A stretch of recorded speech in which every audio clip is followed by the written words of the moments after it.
Olá, querido, a paz do Senhor, paz do Senhor, meu irmão, paz do Senhor, minha irmã.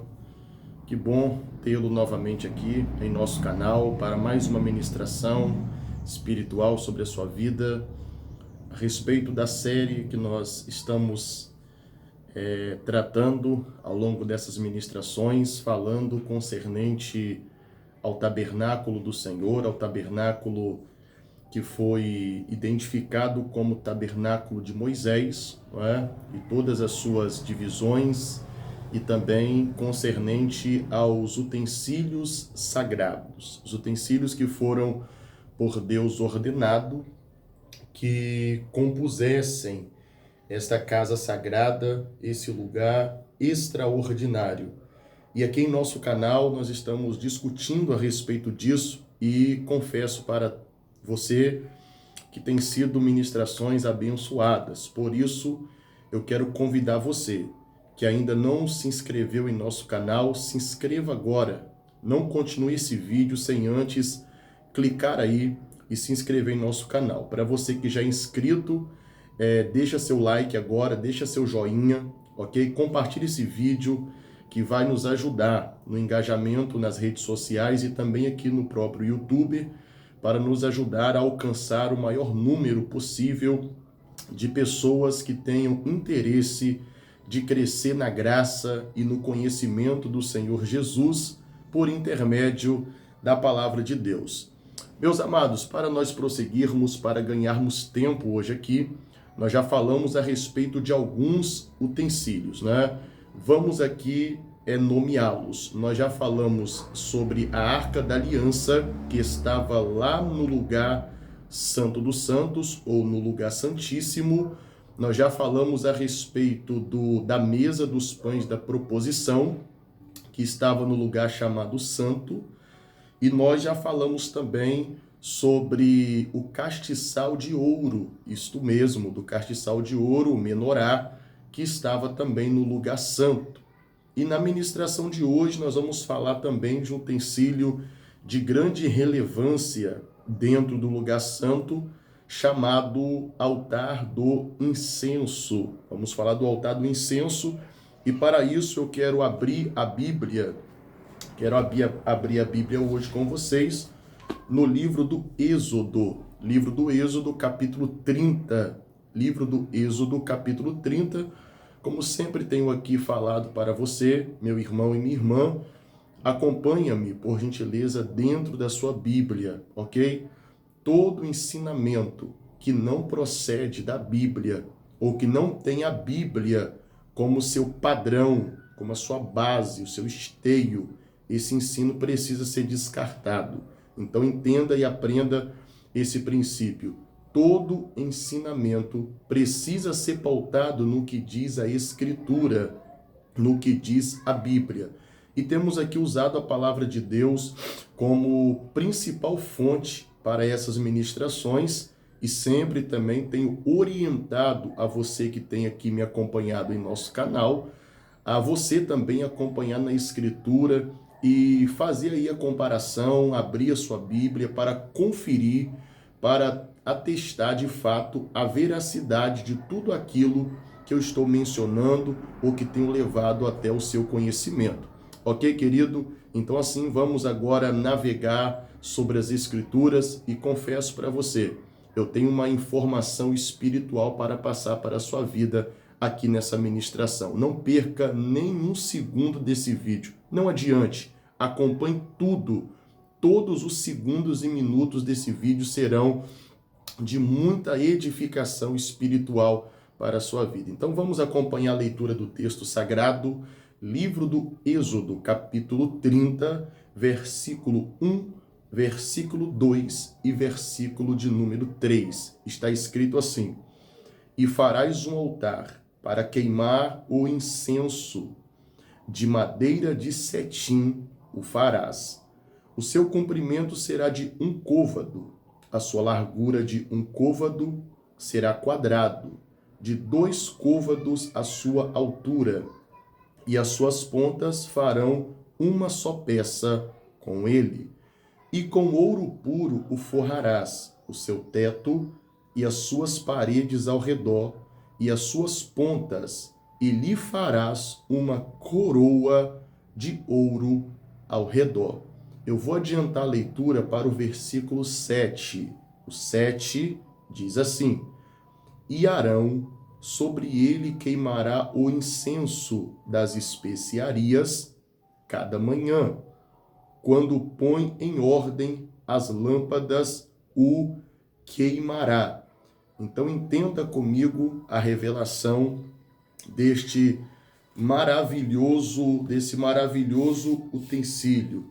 Primeiro nós vemos o material que ele vai ser construído. O material é o mesmo material que foi utilizado na construção da arca, na construção da mesa dos pães da presença, os pães da proposição, menos o menorá, não é? Porque o menorá não foi utilizado madeira em sua construção, mas ele fora feito de uma peça de ouro, uma única peça de ouro batido, 24 quilates. Entretanto, as outras peças terão em sua base de construção a madeira de cetim, e eu já expliquei para vocês aqui nos vídeos anteriores o motivo pelo qual Deus ele escolheu essa madeira, por causa de sua resistência, por causa de sua durabilidade, até porque nós estamos falando de um deserto, onde o povo residia neste momento e passaria aí ao longo dos seus 38 para 40 anos de peregrinação, de jornada, nesse lugar de muitas dificuldades, né? Dificuldades e muitas intempéries naturais que provavelmente ocasionaria em alguns prejuízos para o tabernáculo do Senhor, se a madeira utilizada não fosse uma madeira resistente, uma madeira de durabilidade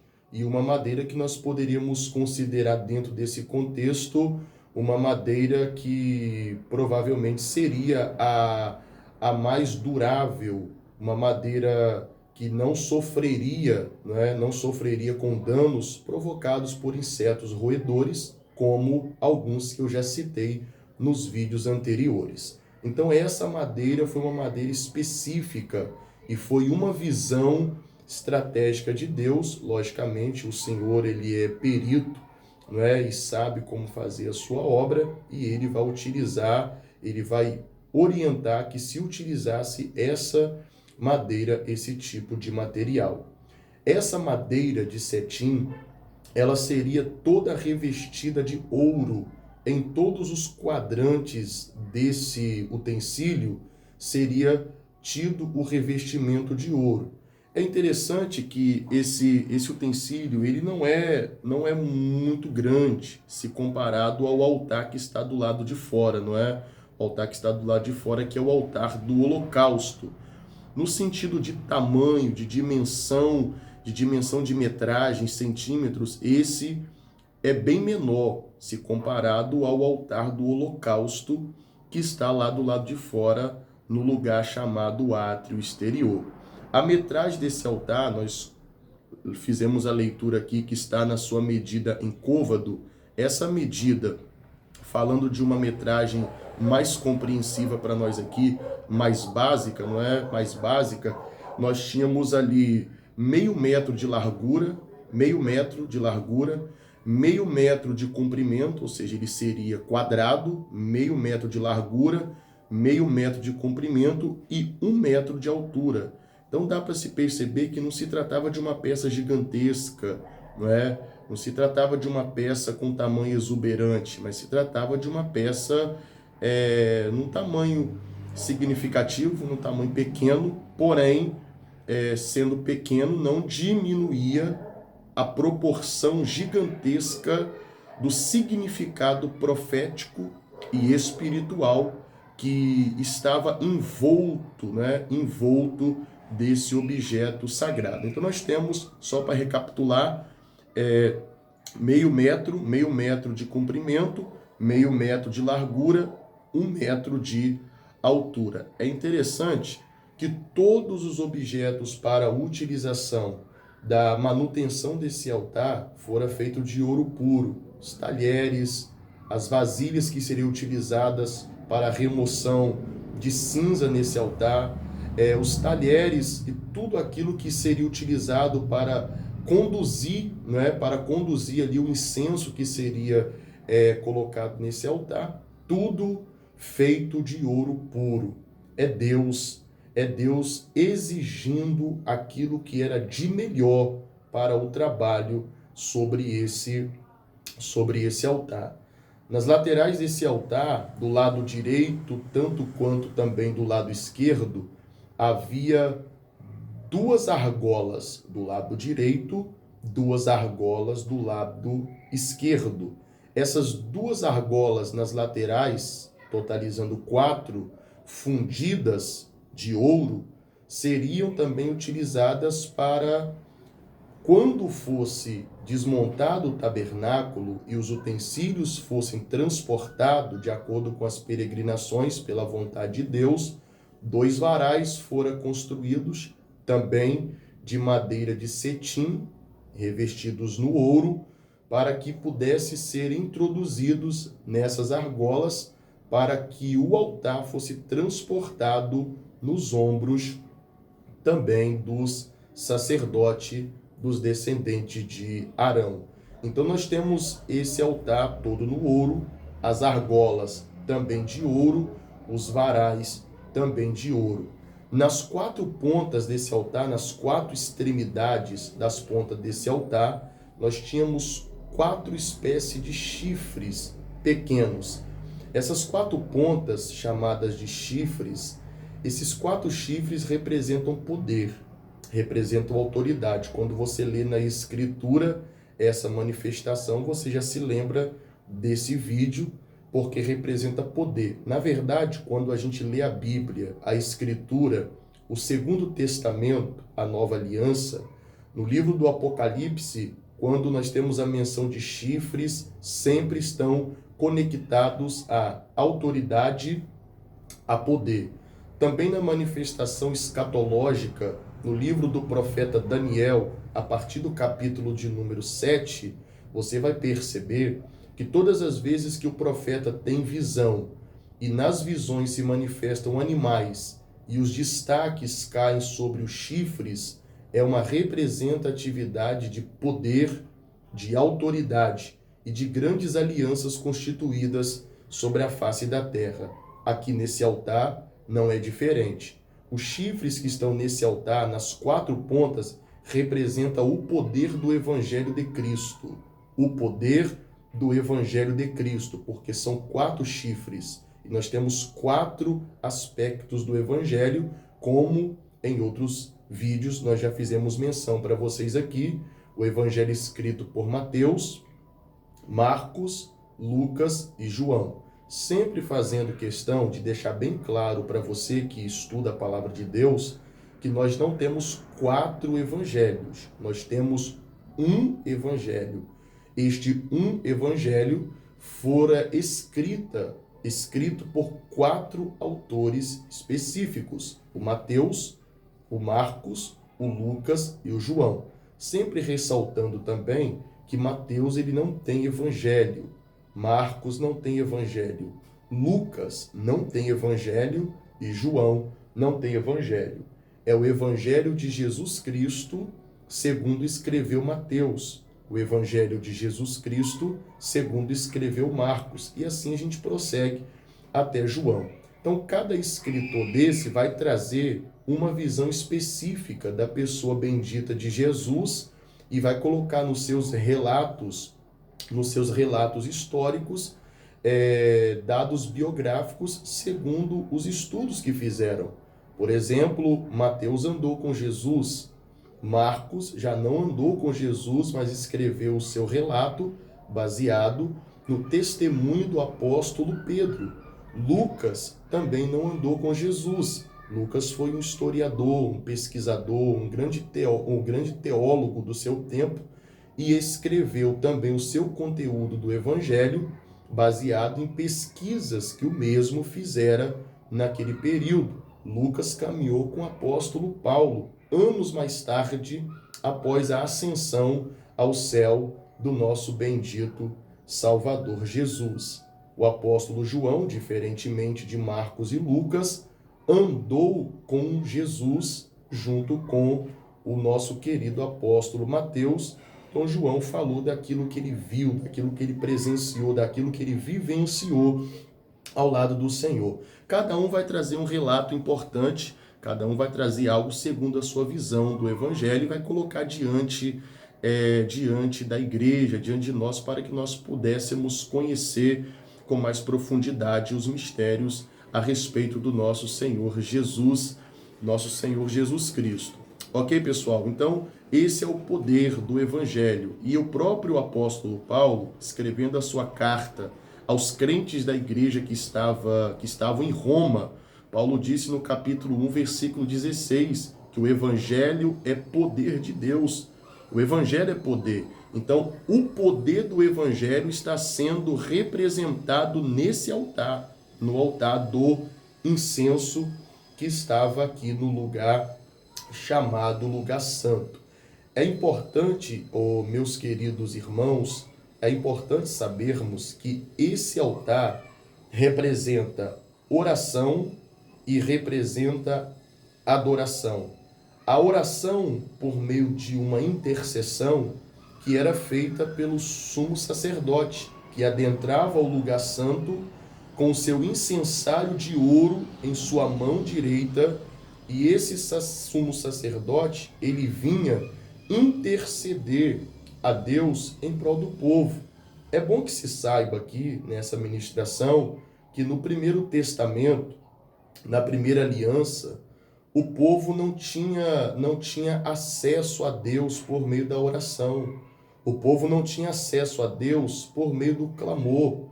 Quem clamava a Deus era o sacerdote. O sacerdote, ele era a emenda.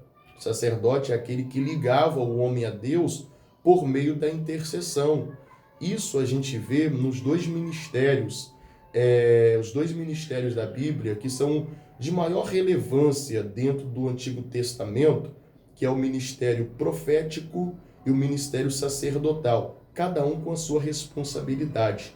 O ministério profético tem uma responsabilidade. Qual é a incumbência do ministério profético? Tirar de cima e mandar para baixo. O profeta é o responsável em fazer o povo conhecer a vontade de Deus. O profeta é o arauto. O profeta não fala de sua própria vontade, mas o profeta fala segundo a vontade soberana de Deus. Nenhum profeta, ele profetiza ou ele entrega uma mensagem profética de sua própria criação ou de uma invencionice mental. Todo profeta fala em nome do Senhor, ele é o arauto. O próprio João Batista, o profeta no Novo Testamento, ele falou voz do que clama no deserto. Não é voz que clama, voz do que clama. O que João Batista quer dizer que a voz não é dele. Ele ouviu e está fazendo essa voz ecoar pela Judéia. Ele recebeu uma informação espiritual vinda de Deus e ele está fazendo ecoar essa informação pela Judéia. A voz do que clama no deserto. O profeta, ele é o arauto. O profeta, ele é aquele que recebe a informação espiritual de Deus e transmite-a para o povo. Agora, o sacerdote é diferente. O sacerdote, ele é o mediador. Se o profeta tira de cima e manda para baixo, o sacerdote tira de baixo e manda para cima. O sacerdote é aquele que leva a Deus a necessidade do povo. O profeta é aquele que leva ao povo a necessidade de Deus. E qual é a necessidade de Deus? Fazer com que o seu povo obedeça a sua palavra. Qual é a necessidade do povo? É fazer com que Deus atenda também às suas carências, seu clamor, suas necessidades, etc. Então, cada um trabalha no seu campo específico. O profeta traz de lá e manda para cá, o sacerdote tira daqui e manda para lá. Por isso que o nosso culto pentecostal, ele se divide em duas partes. O nosso culto pentecostal se divide em duas partes. Quais partes são essas? A primeira parte do nosso culto é chamada de parte sacerdotal. Essa primeira parte é quando você fala com Deus, é quando eu falo com Deus, é quando nós falamos com Deus, é quando a igreja fala com Deus, através das orações, através das súplicas, através do clamor, através dos louvores que a Deus são entoados, né? São entoados. Então nós estamos falando com Deus. Quando chegamos na segunda parte do culto, é quando o pregador, o mensageiro, o profeta, o preletor, ele vai entregar uma mensagem da parte de Deus. Essa segunda parte é chamada de parte profética. Nesta segunda parte, o homem já não fala com Deus. Agora Deus vai falar com o homem, mediante a tudo aquilo que o homem vem falando com Deus desde o começo do culto. O homem fala, agora Deus responde. São duas partes fundamentais do nosso culto. Então é importante sabermos isso aqui, meu querido irmão, minha querida irmã, é importante sabermos isso aqui, que o sacerdote ligava o homem a Deus por meio das orações, das intercessões, porque o homem nunca teve esse acesso, né? O homem nunca teve esse acesso de falar diretamente com Deus. Então havia uma via de acesso, e essa via de acesso eram os sacerdotes, muitas vezes na pessoa do sumo sacerdote. É por isso que Jesus, como nosso sumo sacerdote da nova aliança, ele veio para quebrar esse protocolo, ele veio para mudar toda essa configuração que estava montada no Antigo Testamento.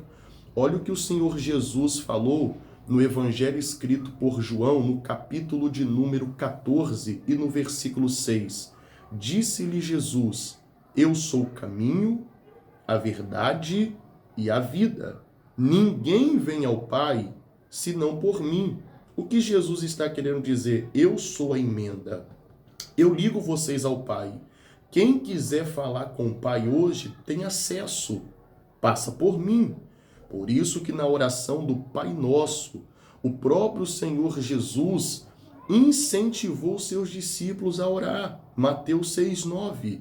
E vós orareis assim: Pai nosso que estais nos céus, santificado seja o teu nome. Venha a nós o teu reino. Seja feita a tua vontade, assim na terra como no céu. O pão nosso de cada dia nos dai hoje. Perdoe as nossas dívidas, assim como temos perdoado aos nossos devedores. E não nos deixes cair em tentação, mas livra-nos do mal, porque teu é o reino, o poder e a glória para sempre. Amém. Então o próprio Senhor Jesus orientou os seus discípulos a orar diretamente ao Pai. Outrora, no antigo pacto, havia o véu que bloqueava o acesso à presença eterna de Deus. Havia o véu. Entretanto, com a morte do nosso Salvador Jesus e com a ressurreição do mesmo, o véu do templo, meu amado, foi rasgado. O véu do santuário rasgou-se de alto a baixo. E hoje, pelo que nos conta o autor da epístola aos Hebreus, nós temos acesso ao trono da graça de Deus, através do sangue de Jesus, o único e vivo caminho. Hoje o acesso está garantido. Você pode falar com Deus, você pode clamar a Deus, você pode ter acesso a Deus. Hoje, aonde você estiver, neste exato momento, talvez assistindo no seu aparelho celular, ou quem sabe no seu computador, quem sabe dirigindo o seu carro, ou quem sabe na sala da sua casa, ou até mesmo no seu trabalho, não importa onde você esteja, agora, neste exato momento, você tem liberdade para falar com Deus. O apóstolo das missões, o apóstolo dos gentios, o apóstolo Paulo, escrevendo a sua primeira carta aos Tessalonicenses, no capítulo 5 e no versículo 17, o apóstolo Paulo disse: orai sem cessar. Então nós precisamos manter a prática da oração, a continuidade da oração, falar com Deus, falar com nosso Pai. Hoje nós temos acesso. Então, voltando lá para o Antigo Pacto, para o Antigo Testamento, para o assunto que nós aqui estamos abordando, o sacerdote ele ia junto ao altar para orar, para interceder pela nação de Israel, pelo povo judeu. O sacerdote ele chegava ali com essa responsabilidade, com essa incumbência, com essa missão extraordinária de interceder por uma nação inteira, por uma nação de mais de 2 milhões de habitantes. Esse peso de responsabilidade pesava sobre os ombros do sumo sacerdote para entrar com seu incensário de ouro para poder incensar e queimar incenso a Deus, para ofertar ao Senhor as suas orações, a sua adoração, para ele ser recebido no Senhor.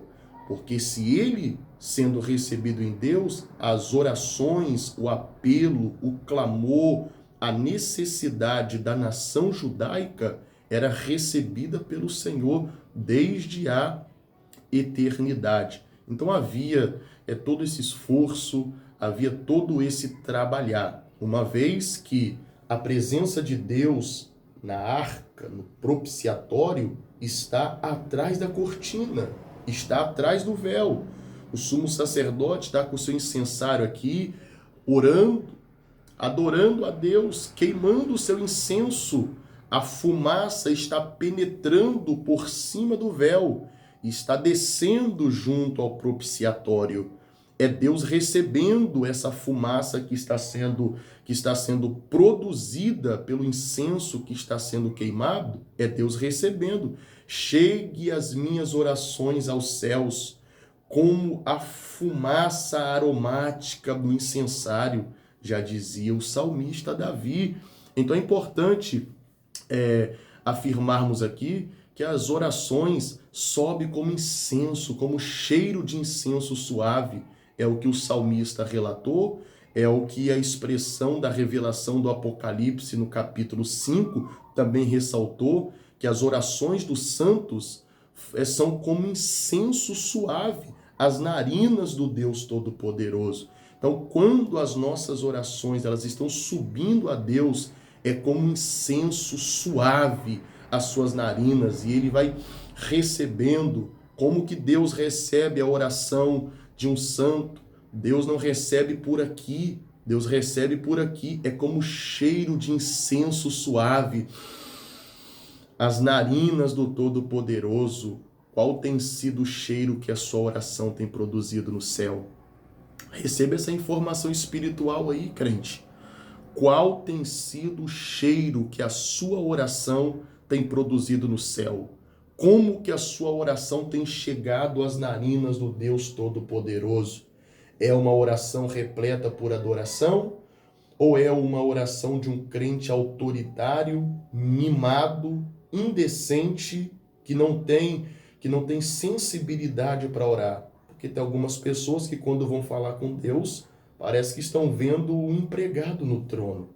Parece que estão vendo um desocupado no trono, que está ali no trono, esperando as ordens do patrão aqui na terra para executar os seus desígnios. E não é assim.